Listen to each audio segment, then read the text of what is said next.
Hello friends, कैसे हो आप लोग। उम्मीद करता हूँ आप सभी अच्छे होंगे। और आज जो हम बात करने वाले हैं वो सिविल सर्विस एग्ज़ाम के बारे में बात करने वाले हैं। यूपीएससी के अंदर सिविल सर्विस एग्ज़ाम होती है। सिविल सर्विस एग्ज़ाम के बारे में बहुत लोगों को अधूरी अधूरी जानकारियाँ होती है। ठीक है। यूपीएससी जो है वो सिर्फ एक एग्ज़ाम कंडक्ट नहीं करवाता है, वो टोटल 9 से 10 एग्ज़ाम कंडक्ट करवाता है, जो इंडिया के हर एक जो गवर्नमेंट जो डिपार्टमेंट है, चाहे रेलवे हो गई, चाहे वो डिफेंस हो गया, चाहे वो सिविल सर्वेंट हो गया, या फिर फॉरेस्ट रिजर्व हो गया, ठीक है, इंजीनियरिंग हो गई, डॉक्टर का फील्ड हो गया, इस सभी पोस्ट के लिए अलग अलग जो है वो वैकेंसीज आती रहती है। और सिविल सर्विस में ही अगर आप देखो तो यहाँ पे सिर्फ आपको 24 पोस्ट मिलेगी। 24 अलग अलग जो है इसके भाग हैं। तो आप किस में जाना चाहते हो, आपको क्या प्रिपरेशन कर रहे हो, ये सभी जो है नॉलेज आपको होना चाहिए। और इसमें जो है बेसिक इंट्रोडक्शन मैं आपको बता रहा हूँ सिविल सर्विस के बारे में, जिसका नॉलेज आपको होना चाहिए। तो अगर आप देखो तो सिविल सर्विस को हम सिर्फ एक आईएएस एग्ज़ाम के नाम से जानते हैं, जो कि इतना ही नहीं है, इसमें बहुत सारी पोस्ट है। और आईएएस, आईपीएस और फॉरेन सर्विस बहुत सारी है, रेलवे की हो गई, आर्म्ड फोर्सेस हो गई, ठीक है। तो इसमें ग्रुप ए और ग्रुप बी जो ऑफिसर होती है उनका सिलेक्शन होता है। ये हर साल आपका ये फॉर्म आता है, ठीक है। यूपीएससी की वेबसाइट से आपको यूपीएससी का एक कैलेंडर मिलेगा, जिसमें पूरी साल की आपकी क्या क्या वैकेंसीज आने वाली है वो बताती है। और इसमें हर साल जो है 5 लाख से ज़्यादा लोग एक प्री एग्ज़ाम में बैठते हैं, जिसमें से बहुत ही इंटरव्यू तक जाते जाते बहुत ही कम लोग बच जाते हैं। तो अगर आप प्रिपरेशन कर रहे हो तो अच्छे से करो। और क्योंकि फिर भी आप बहुत कुछ सीखोगे, अगर आपका सिलेक्शन हो ना हो, पर आप बहुत कुछ सीख जाते हो, आपका जो वैल्यू है वो बहुत ही ज़्यादा बढ़ जाता है। तो अगर आप प्री का देखो तो 200 मार्क्स का 2 पेपर होता है, ठीक है। जीएस पेपर 1 और जीएस पेपर 2, जिसे हम सी सेट कहते हैं पेपर 2 को। सी सेट में सिर्फ आपको 33% लाना होता है बस, ठीक है। सी सेट में 33% लाना होता है, जो कि 200 का 33% 66.66 है, इसका मतलब है 67 मार्क्स, ठीक। इतना ही आपको लाना है बस। उसके बाद आप क्वालिफाई करते हो सी सेट में। प्री में आपका कट ऑफ रहता है। प्री के लिए आपको अच्छा से मेहनत करना पड़ेगा। कहीं से भी क्वेश्चन आ सकता है, करंट अफेयर्स, स्पोर्ट्स, कहीं से भी क्वेश्चन आ सकता है। इस बार स्पोर्ट्स से बहुत ज़्यादा क्वेश्चन आया था, और इसका कारण है कि अभी रिसेंटली ओलंपिक भी ख़त्म हुआ, ठीक है। तो मेंस में टोटल 9 पेपर आपको मिलता है, जिसमें से 7 पेपर का जो मार्क्स है वो काउंट होता है मेरिट के लिए। 2 पेपर जो होता है ओनली फॉर क्वालिफाई, जो कि आपका एक लैंग्वेज होता है और एक इंग्लिश पेपर होता है 300 मार्क्स का, ठीक है। तो ये जो है आपको प्रीलिम्स से ऑब्जेक्टिव टाइप क्वेश्चन आपको पूछेगा, 200 मार्क्स का रहेगा। और 200 मार्क्स का 100 क्वेश्चन रहेगा जीएस पेपर 1। और जो सी सेट है वो आपका 2.5 मार्क्स का एवरी क्वेश्चन रहेगा। टोटल 80 क्वेश्चन रहेगा, टोटल 200 मार्क्स का, ठीक है। तो चलिए स्टार्ट करते हैं। अगर हम आपको हम एज के बारे में डिटेल से बताने वाले हैं, ठीक है, अभी बताऊंगा। तो ये ब्रीफ है, इस पे अभी चर्चा करने वाले हैं। अभी आप देखो लैंग्वेज जो है हिंदी और इंग्लिश में आपको मिलेगा, ठीक है। ये आपको हिंदी और इंग्लिश में क्वेश्चन पेपर दिया जाएगा, पर आप इसका आंसर आप दे सकते हो। 22 लैंग्वेज जो है हमारा कॉन्स्टिट्यूशन में, वो ऑफिशियल लैंग्वेज जो है हम इसे एक्सेप्ट किए हैं, उसमें से कोई भी एक लैंग्वेज आप दे सकते हो, ठीक है। तो जो कि 22 भाषाएँ हमारी संविधान के द्वारा अपनाई गई है। और अगर आप देखो यूपीएससी की जो सिविल सर्विस का फॉर्म है, टोटल 10 लाख से ज़्यादा लोग फॉर्म भरते हैं, पर एग्ज़ाम देने सिर्फ अराउंड 5 लाख के जैसा लोग जाते हैं एग्ज़ाम देने। आपको अगर आप एग्ज़ाम दे रहे हो तो आपको मस्ट है कि आप ग्रेजुएट हो और इंडियन सिटीजन हो, ठीक। तो ये आपको मस्ट होना ही चाहिए। और जहाँ तक फ़ीस की बात है, आपको प्रीलिम्स के जब फॉर्म भरते हो तो आपको 100 लगती है। मेंस प्रीलिम्स में अगर आप क्लियर करते हो तो आपको एक और फॉर्म भरा जाता है, जो कि मेंस के लिए होता है, उसके लिए 200 लगती है, ठीक है। फीमेल एससी एसटी और डिसेबल्ड कैंडिडेट के लिए ये कोई फ़ीस नहीं लेती है। और ऑनलाइन पेमेंट आप कर सकते हो। मैं तो यही कहूँगा कि आप ऑनलाइन पेमेंट करो, क्योंकि अगर आप ऑफलाइन करते हो तो आपको पे बाय कैश जो है ब्रांच में जाकर आपको पेमेंट करना पड़ता है। आपको फॉर्म भरने के बाद में एक आपका पेमेंट स्लिप आता है, उसे आप लेकर ब्रांच में भी आप जाकर पेमेंट कर सकते हो, ठीक है।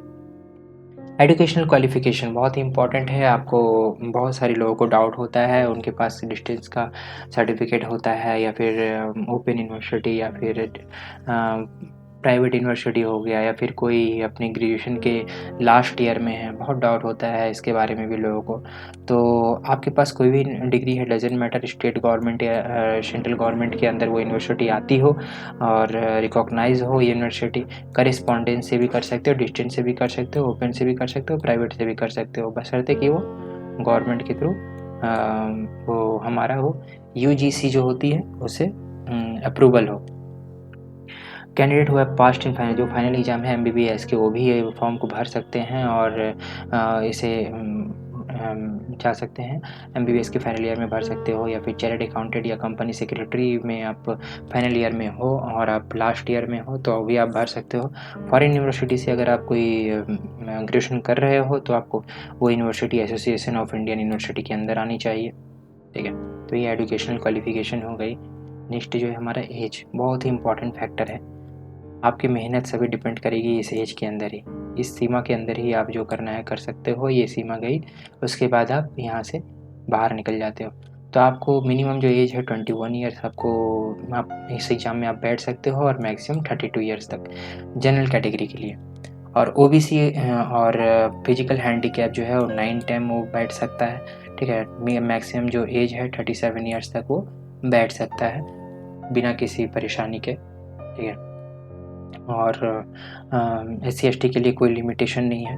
और इकोनॉमिकल जो वीकर सेक्शन है, जो EWS है, ठीक है, जो रिसेंटली आया था हमारे 2-3 साल पहले ही आया है, उसके बारे में। फिर जो मिलिट्री सर्विस जो कर चुके हैं, मिलिट्री में आपको पता ही होगा कि ओनली 14-15 ईयर्स का आपका सर्विस होता है।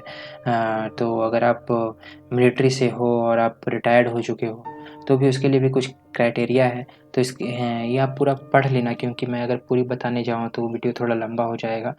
तो चलते हैं नेक्स्ट। अगर हम देखें तो नेशनलिटी बहुत ही इंपॉर्टेंट मैटर करता है, क्योंकि आप सभी सोचते होंगे कि सिर्फ इंडिया के सिटीजन ही भर सकते हैं।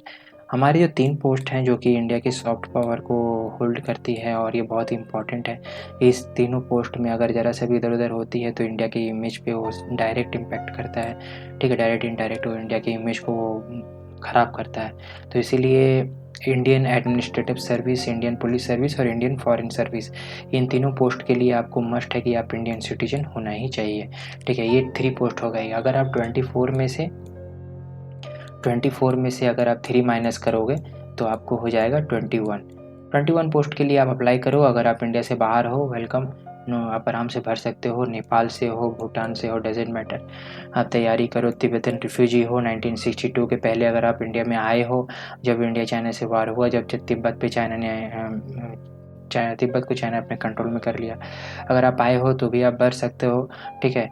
अगर आप Pakistan, Myanmar, Sri Lanka, Kenya, Uganda, Tanzania, Zambia, Malawi, Zaire, Ethiopia, Vietnam, यहाँ से भी हो तो भी आप भर सकते हो। कोई परेशानी नहीं है, आराम से भरो, तैयारी करो, क्योंकि अगर आप परमानेंट सिटीजन हो चुके हो इंडिया का और सारी डॉक्यूमेंट्स आपके पास है, आप आराम से करो, कोई प्रॉब्लम नहीं होगी।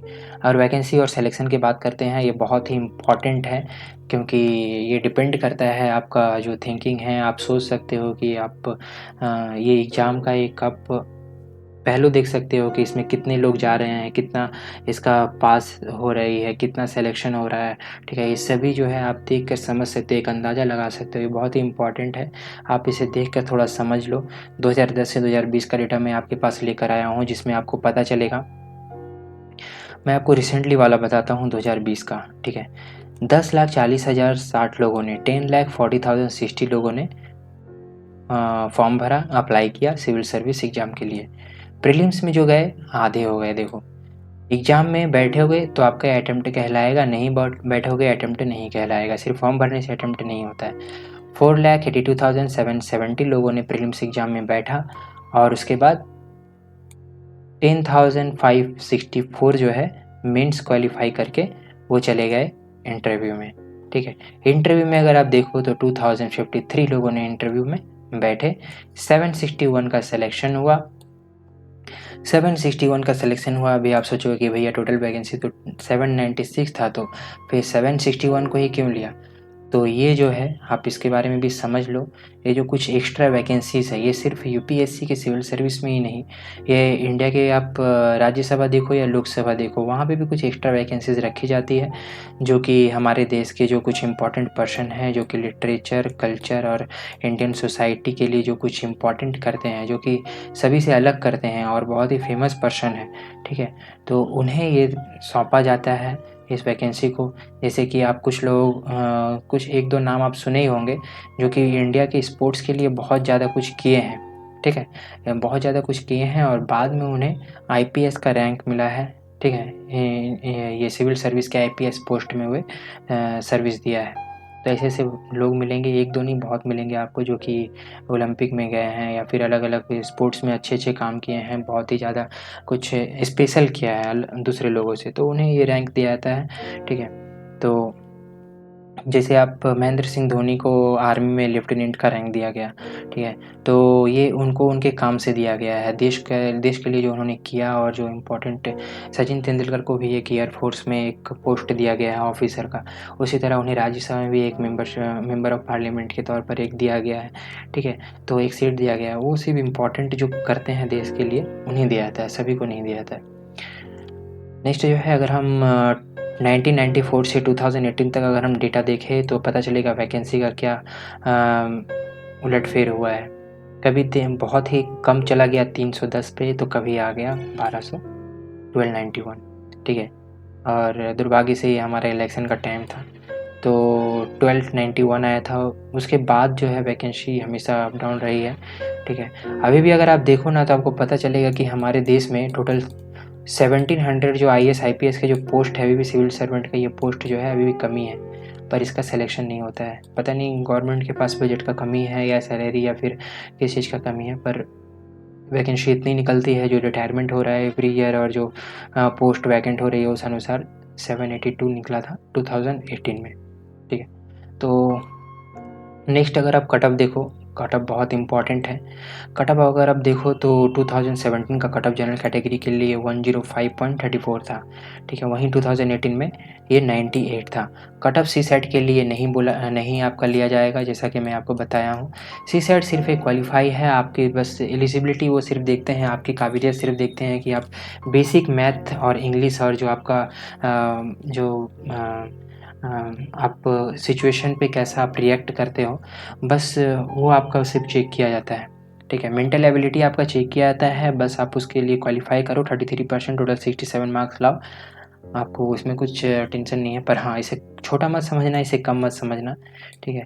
तो इसमें मेहनत करो, साथ-साथ आप जो आपका जीएस पेपर है, जनरल स्टडीज़ पेपर 1, उसके लिए आप मेहनत करो, क्योंकि वो आपका कट ऑफ में जाएगा और उसमें आपका रैंकिंग जो मैटर करेगा उसी से मेरिट बनेगा। तो उसमें आप अपडेट रहो, करंट अफेयर्स और जो भी चल रही है उस सभी चीज़ों पे अपडेट रहो, क्योंकि रिसेंटली जो एग्ज़ाम हुआ उसमें स्पोर्ट्स में बहुत ज़्यादा क्वेश्चन आया, क्योंकि रिसेंटली ओलंपिक ख़त्म हुआ, ठीक है? तो स्पोर्ट्स से बहुत ज़्यादा उसमें क्वेश्चन आया है। आप अच्छे से प्रिपरेशन करो और किसी भी क्वेश्चन को छोटा मत समझो। रिसेंटली अगर हम देखें 2019 और 20 का, ठीक है? ये कट ऑफ मैटर करता है, क्योंकि ये ज़्यादा पुराना नहीं है। तो देखो, जनरल कैटेगरी में 98 आया था प्रीलिम्स में, और जो मेंस में था, मेंस में रिटन एग्ज़ाम में 751, और अगर आप मेंस में और इंटरव्यू को दोनों को मिला दो तो 961 कट ऑफ है। कट ऑफ को आप मत सोचना कि टॉपर का रैंक ज़्यादा आया तो कट ऑफ इतना कम क्यों दिख रहा है। देखो, कट ऑफ जो होती है, पूरा जो कैंडिडेट जिन्होंने एग्ज़ाम दिया है उन सभी का एक कट ऑफ तैयार किया जाता है।